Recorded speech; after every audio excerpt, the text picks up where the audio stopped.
in your research methodology, in your research, your approach is very different. So we've talked about observation, we've talked about participant observation, where you are there as a participant. We talk about interpretation of a particular situation. Dr. Ome, the driver in the bus, the context, how people behave, and if you are the scientist studying them, how do you study people at that time? I've talked to you about Berger and Lockman. They studied the social construction of reality, talked about Irving Goffman, about asylums, how we studied prisoners, talked about the Lynns, Middletowns in Chicago. We talked about Marvin Harris, Black Like Me. So there's so many backgrounds out there. You must, I emphasize, you must try to read at least some of these studies for you to get the right background to be able, then your research at least will have the credibility, it will prove itself to be worthwhile. Now, I'll give you some of my personal experiences. When I am looking at doctoral thesis, and Dr. Umer's mentioned that I'm an external examiner, I have read a lot of doctoral theses.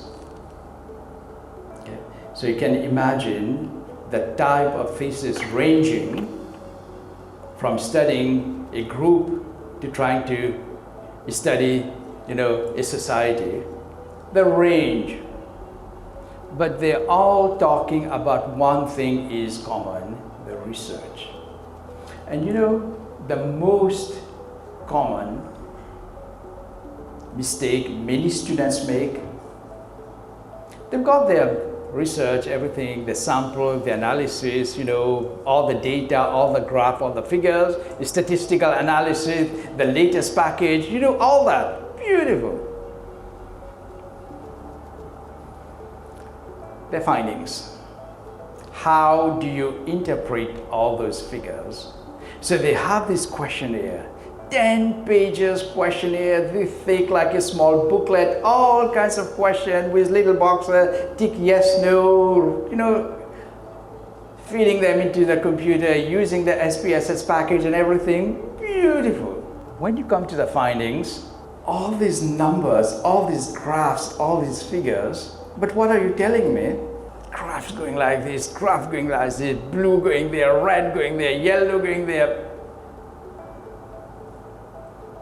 So when I'm looking at the findings and then trying to look at their introduction, they start with a series of hypothetical questions.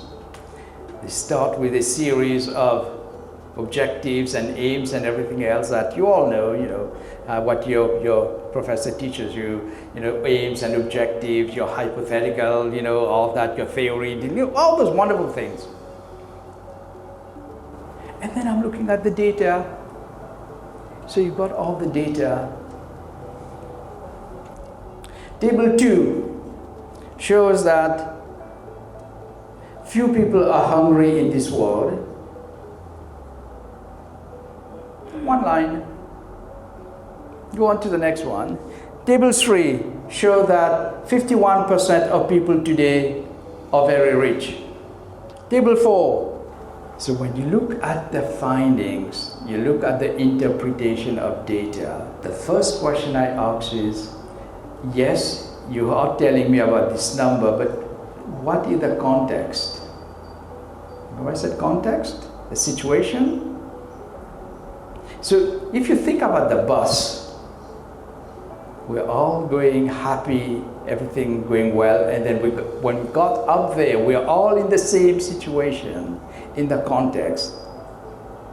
So you have to interpret your data in context. If you just put a one-line statement that 51% of people said yes, and you don't give any interpretation, you don't put that in the context, and trying to go backtrack of what you said in your introductory chapters. I mean, it's all wonderful methodology, but the simple fact is, yes, you haven't really said what you're going to do and what are you going to do with the findings. What do they mean? So very often students do that mistake. They no, look, when you were a student, I was a student. When you were, for example, when you were a doctoral student, you want to write the perfect thesis, right?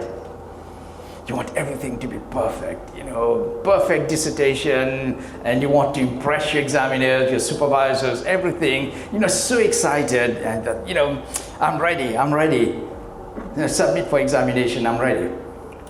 I'm so excited.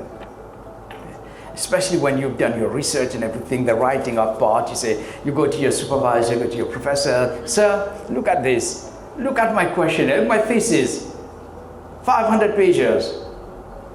I'm ready. And very often, many students, including their supervisors, sometimes students are not ready. Sometimes, if you look at what they said they are going to do in the earlier chapters, and then when you come back to the concluding chapters, the findings, interpretation, recommendations, and whatnot, you find there is a big gap. Okay, so because you are the student, you wrote it, you know, and goes to the professor and said, yeah, you know, you did very good work, 500 pages, very good thesis. Next week you examine it. I'm sending it to the external examiner. Do you want me to tell you a story? I had a student from Pakistan in my class, a doctoral student. She wrote a research paper for me, okay? And I gave her a B grade. A week later, she came to my office, she sat in the chair and started to cry. Crying, really crying. I said, what happened? I said, sir, I've never got a B in my life. I said, okay. I said, yeah, but this is what your work, this is what I think you deserve, this is what you did, so you got a B grade. I said, no. I've never got a B in my whole entire life, so you gave me a B. Why? I explained. I said, you know. He said, but I know everything. And I said, I'm not questioning what you know, what you don't. This is what you wrote. And based on what you wrote, I give you a B. So the point of the story is, sometimes you think you have the confidence, you know it. So it's not the question of that you don't know it. So when a thesis comes to my table, this is what I say. I don't know your face, I don't know your background, I don't know how you look, I don't know how many years you have worked. This is all I know. So I am going to mark the thesis based on what I have. I have no idea that you've worked as a researcher for 15 years. I have no idea. I don't have any background information. All I have is a thesis. And this is what I am going to mark. So based on what you have produced, I am going to mark it accordingly. Okay? So before I get this, before it comes to me, you have to make sure that you ask those very important questions. It's the same thing when a researcher is trying to publish an article in a journal, and I have been on the editorial board. So when you have articles, we get hundreds of articles, and we have to select 10. We are not saying they are bad. Well, actually, some are very bad. But we have to select only 10. In 1 year, 1 volume, 10 articles out of 2,000. And we have to go through all of them to select. Beautiful beautiful research, beautifully written, but look at the range. How do you pick 10 and put them in the journal? So again, when you are writing a piece of research for publication, there are some very important points to bear in mind as you're preparing your article for publication. You've done a wonderful research, but you haven't written it properly.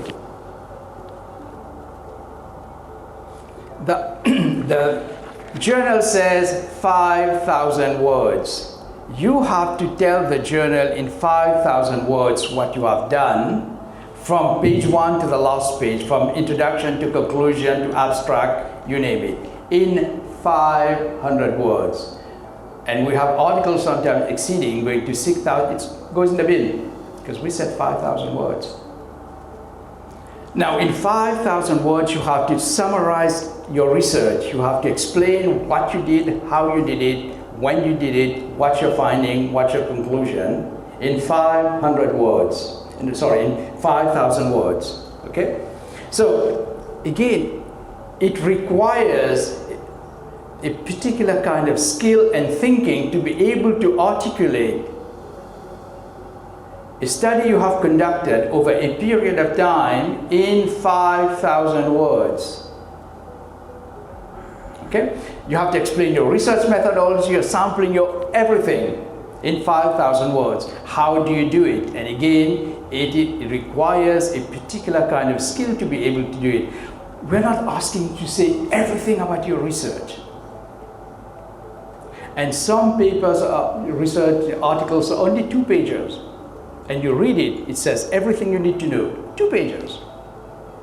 And some will read 20 pages, still they haven't said what they are going to do. So it's not, yeah, you've done a beautiful piece of research, excellent, funded by the government of Pakistan, good job, excellent. But when you are presenting it to a journal, it comes to the editorial committee, we'll look at it.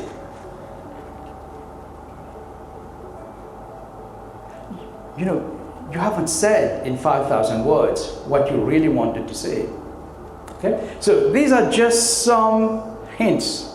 When you are conducting research, there's some very important points to bear in mind, you know, from your beginning, entry to the field, your choice of method, your choice of subject matter, your entry into the field, preparation for the field work, going into the field, what do you do? Your mode of conduct. Marvin Harris painted himself black to be accepted in the field. Okay? So how you get yourself accepted. In some parts of the world, you're going to study research. People will talk to you, but they will never tell you the truth. Because they're not interested. You go and take pictures of poor people who have no food. What are they going to tell you? So never do that. Okay? So there are things you've got to respect the subject. You've got to respect the context, the situation. So when you're doing a situational analysis, you have to be part of it. If you go there with a very paternalistic point of view, you know, you are the hero. People will talk to you, but you will not get what you want to hear. So there are some fundamental rules that you need to understand. You have to define yourself. Research is a very serious matter. It has to be taken seriously. It's not a piecemeal that you just do it because you have to do it. Then it's not proper research. Okay? So take it seriously, and then you will enjoy what you've done. So when you get the opportunity, please go through those books.